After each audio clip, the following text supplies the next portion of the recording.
The state of kids in Tucson. Children who live in poverty in our community are of great concern.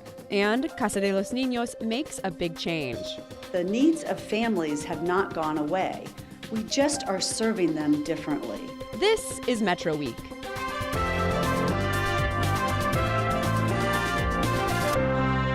Hi, I'm Vanessa Barchfield. Thanks for joining us. On this show, we'll take a look at how Tucson's doing at caring for its children. We'll speak with the mayor and check in with an organization that's using books as a tool for social change. That and more after a look at the week's top stories from the Arizona Public Media Newsroom. We now know who will be on the ballot this fall for the Ward 3 City Council seat. Karen Ulick is not seeking re-election, leaving an open seat. In Tuesday's Tucson City Council primary, Paul Durham won in a three-way race to fill the Democratic Party nomination. Durham got 43% of the vote. In second, Felicia Chu, a teacher who earned 32%. Tom Tronsdal, a local businessman, came in third with 22% of the vote. Durham, an attorney and consultant, will face off in the fall against independent Gary Watson, a firefighter. There is no Republican in the race. South Texas flooding victims are getting help from Tucson. Area nonprofit organizations, businesses, and volunteers rolled up their sleeves this week to gather disaster relief supplies, ranging from canned foods to clothes to diapers to hygiene and cleaning supplies. All week, volunteers have showed up at World Care headquarters, one of the community coordinators, to fill up their trucks and trailers and make the 14-hour drive to South Texas. And finally, AAA is reporting that 64% of those responding to a survey have plans to travel over this holiday weekend. As for gas prices nationwide, they should remain relatively stable. For more on these and other stories, visit our website. Mayor Jonathan Rothschild's been making a push recently to get adults to become mentors to kids. He came into our studios this week to chat about that initiative, and we started off by talking about why child poverty levels remain so high in Tucson.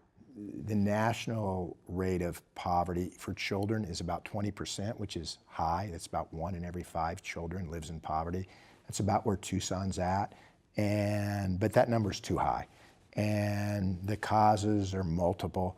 One of the things that we try to look at is median income. And we know that Tucson has been working for years to raise our median income level.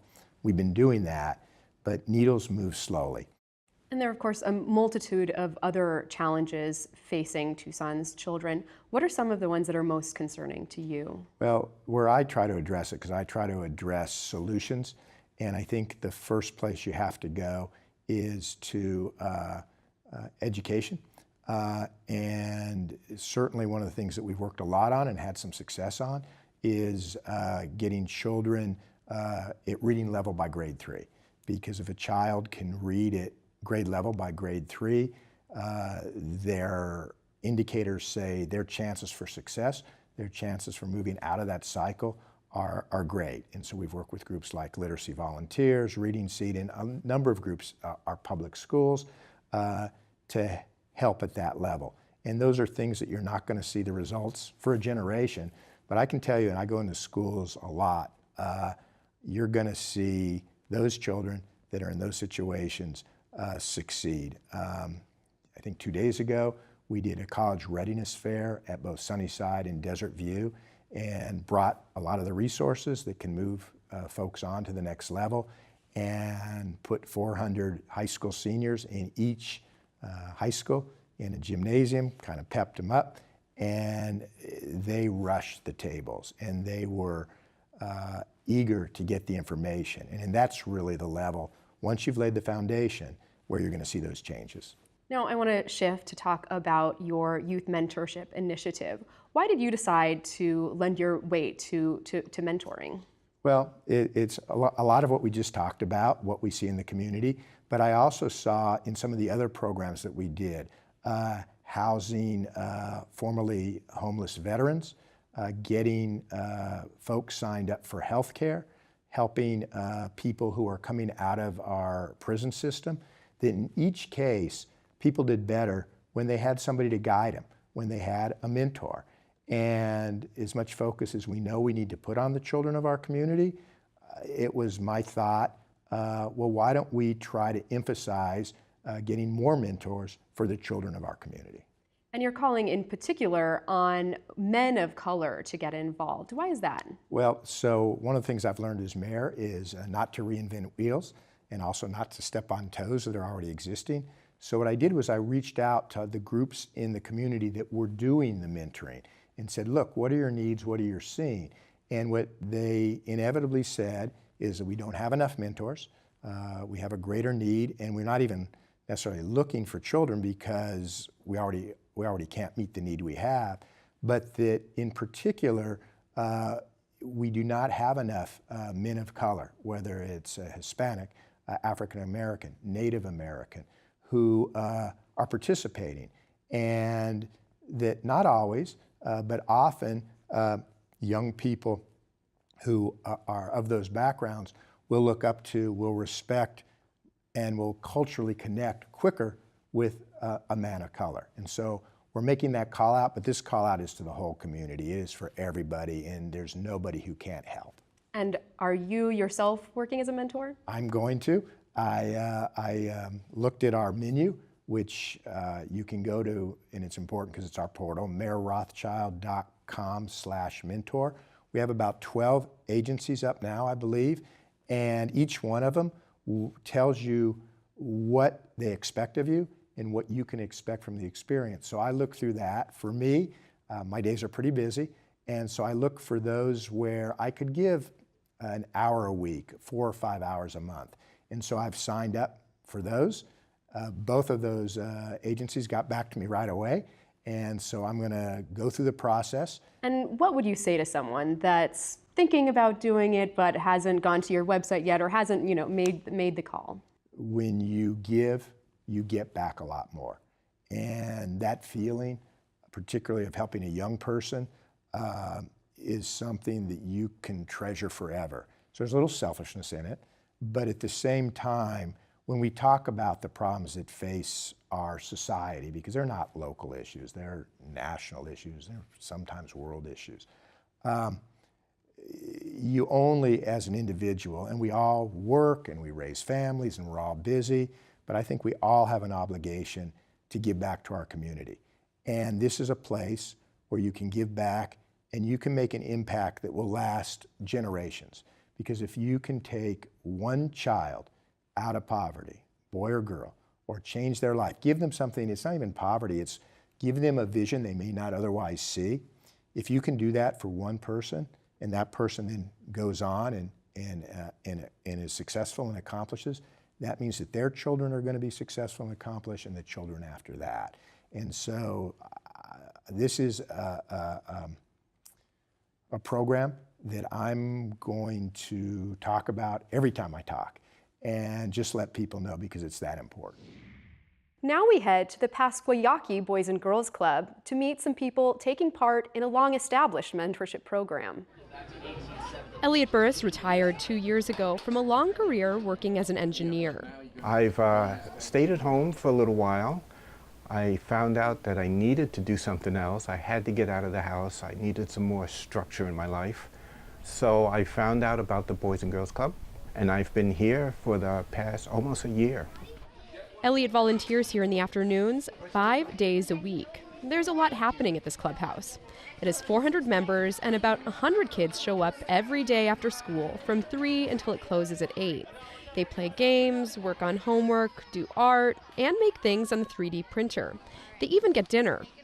We're very fortunate to have teamed up with the Community Food Bank of Southern Arizona. We've established a partnership where we can now provide dinner on a daily basis to not only our members, but the members within the community as well.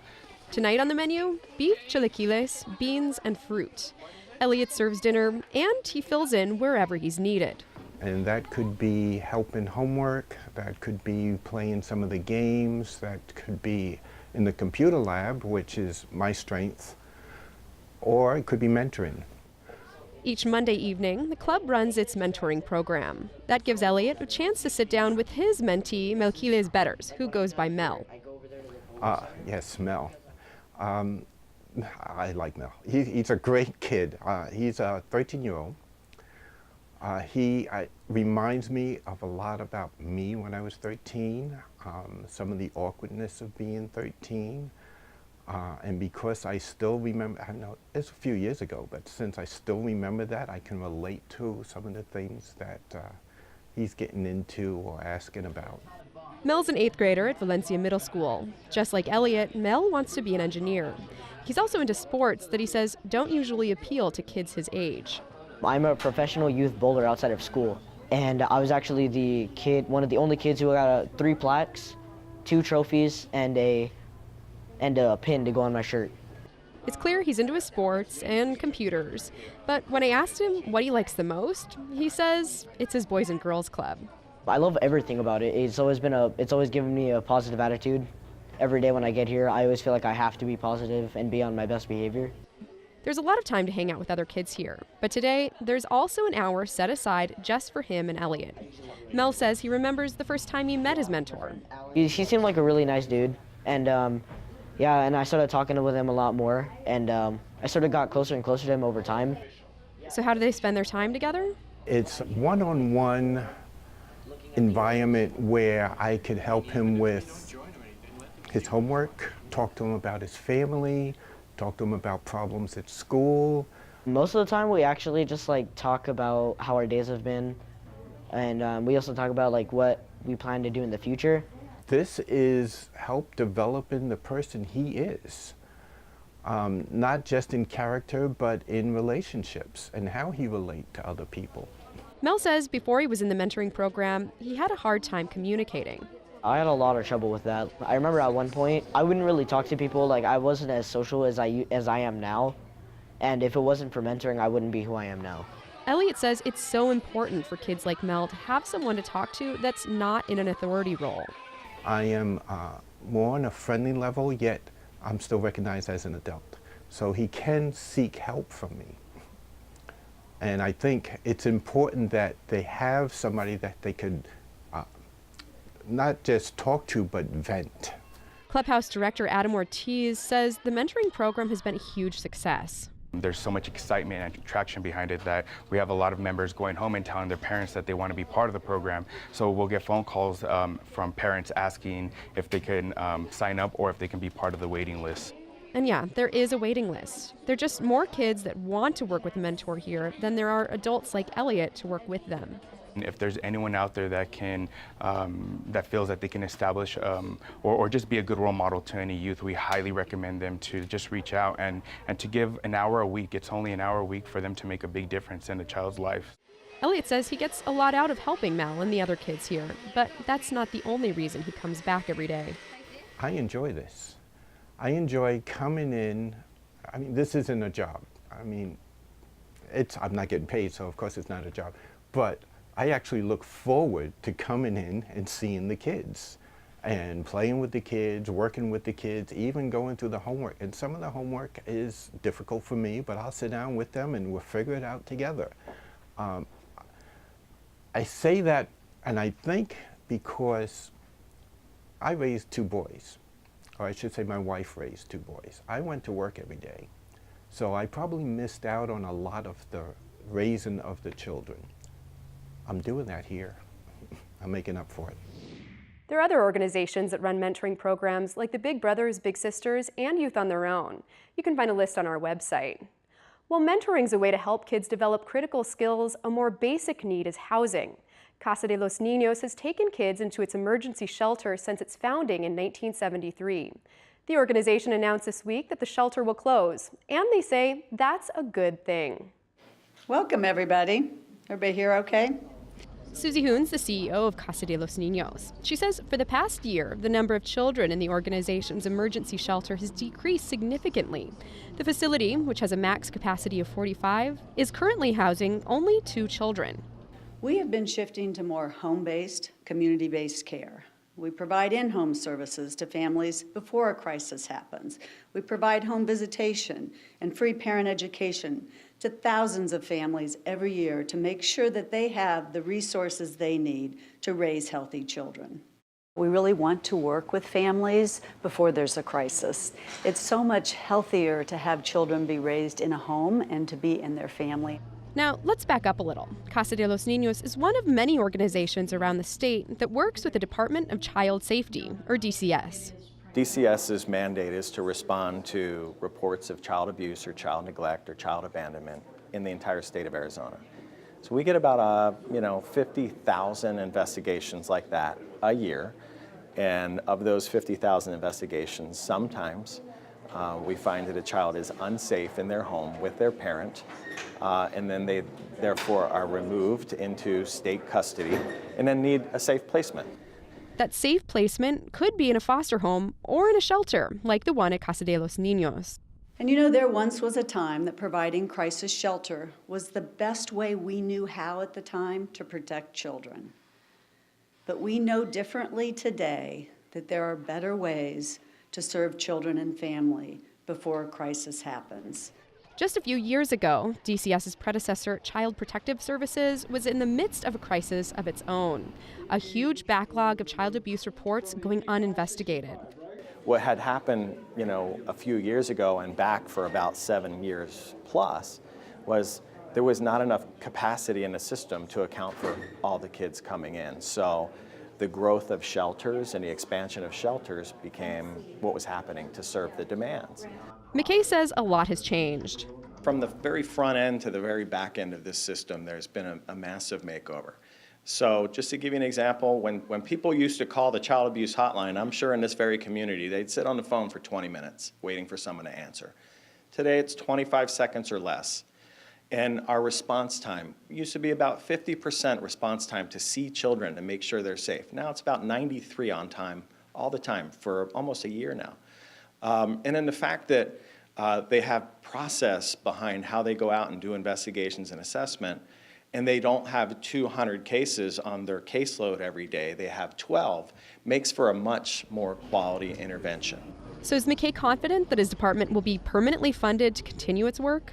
Well, permanently funded is a tough thing because, obviously every year we submit for budgets and those budgets go through the legislative process.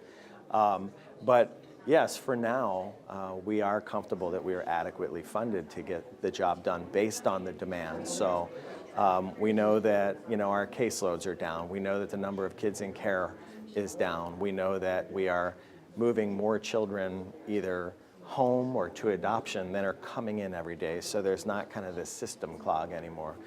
So before, when you had growing number of kids in care, like I said, the worst nationally, then almost all of the state money and federal money went to, deal with children in out-of-home related services. What we're trying to do is, now that the population is shrinking like it is, to keep those dollars, not lose those dollars, but keep those dollars and do more upfront prevention and more in-home work so that, we're not dealing with abuse after the fact or kind of recurring abuse. And Casa de los Niños remains a big part of that strategy. Even after the emergency shelter closes, the organization will continue to provide emergency assistance to kids. We also have, which most people don't know about, we don't talk about, but we have emergency receiving homes now that we didn't have 10 years ago. So there are other ways to actually, if it does rebound or more children need crisis placement, we actually have some of those networks now built, but they're home-based and not in an institution. One of the questions was, well, what if demand goes up and you don't have the means to have a place for children? Well, what we're seeing is many of the foster homes as well have open beds in their house right now and are waiting to receive children. So, we have kind of a second and a third option right now that exists even before a shelter option, which we're really glad about. Today, another thing that we hear a lot is foster families that have gone through the training and licensure, and they're ready, they're prepared, they're ready to bring in children and love them and care for them and provide for them, and they're waiting. And they're saying, well, where are they? We've done all this work. We want them to come. We want to help. So again, it's a good position to be in. But there's still work to be done. And Hoon says Casa de los Niños will be there working with children, foster parents, and families. Families have complex issues in this community, and the needs of families have not gone away. We just are serving them differently. In fact, last year we served over 9,000 children and families. So it's not like it's diminishing, it's just changing. Often at odds, Representatives Raul Grijalva and Martha McSally joined forces this week to show support for grandparents who are raising their grandchildren. It's great to be here with you, my friend Raul, to celebrate the work that is being done by grandparents in our community and to work together on highlighting that work in Washington, D.C. The work they're highlighting is that of grandparents and other relatives that have stepped in to raise kids. Kids like Alicia Hasso. 10 years ago, at the age of 5, my twin sister and I were removed from our parents' care and placed with our grandma. Our mom wasn't mentally capable of taking care of us. When we lived with our parents, we didn't have food. They would lock the fridge and freezer, and sometimes our neighbor would feed us. But if we got caught being fed by the neighbor, we'd get beat with a belt. This press conference was meant to highlight that Alicia's story is all but rare. There's over 2.6 million kids in the country that are being raised by their grandparents right now, and that number is increasing. But despite that, grandparents, aunts and uncles, and close friends who take kids in don't get much support, financial or otherwise. Whereas foster families receive $690 a month per child, kinship families get a tiny portion of that. I'm a grandmother who's raising 4 kids, ages 12, 9, and 17 months. The 17-month-old I've had since she was 6 weeks old, so it's really hard. I'm raising the kids because there has been sexual abuse, physical, and neglect. I have used up the little money that my husband left me, emptied all my savings. My only income now to raise these children is my widow's benefit. After DC has placed the boys with me, they gave me $30 each month to care for them. And the $30 was removed or dropped after I attained guardianship over the boys. How's this affected me, my family? Mentally, I'm always on edge. I'm always wondering, how am I going to make it through? How am I going to get presents for the kids? Representatives McSally and Grijalva say they want to help. And when we go back to Washington, D.C. next week, Raul and I will be introducing a resolution together in order to highlight September at the national level as a kinship caregiver month. There's things we have to do. I think the resolution that my colleague talked about is very important. It does raise the profile of grandparents raising grandbabies in this country. But Grijalva says that act of symbolism isn't enough. And I think we have to make sure that there's some equity between that household being run by grandparents and what we consider a traditional household. There has to be some equity between the licensed foster care process that exists now and kinship and grandparents taking care of their grandkids. There has to be some equity in that too. No kid should be thrown on a heap. I mean, this is not collateral damage. These are babies that deserve what my grandbabies are seeing in their life. No less, no more. The same opportunity, the same comfort, the same sense of security that all children should have. Here in southern Arizona, 4 to 5 children lack access to high-quality early education programs. The organization Make Way for Books is trying to change that. Access to books is one of the most important indicators of success later on in life for children. Access to books is more important than a parent's income level or education level, and so what we do really is provide that access. Good morning. My name is Fernando Gonzalez. I'm a family literacy specialist here at Make Way for Books. 90% of a child's brain development happens before age 5. So we try to challenge the misconception that learning happens in school. It really starts at home from birth. I think I have the most fun job because I get to go out in the community and work directly with families.